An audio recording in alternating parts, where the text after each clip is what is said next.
In this video, we're going to be looking at taking the first exit at the roundabout.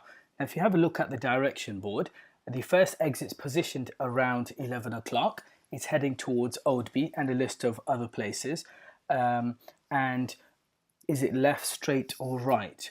Well, the first exit's always left, regardless of where it is. So as we approach, we're going to apply or approach the roundabout to turn left.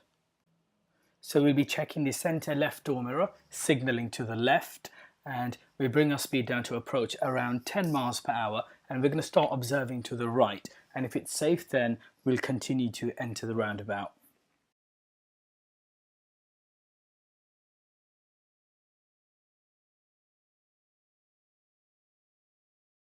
We've now exited the roundabout, so we'll check the center right or left door mirror and keep building our speed.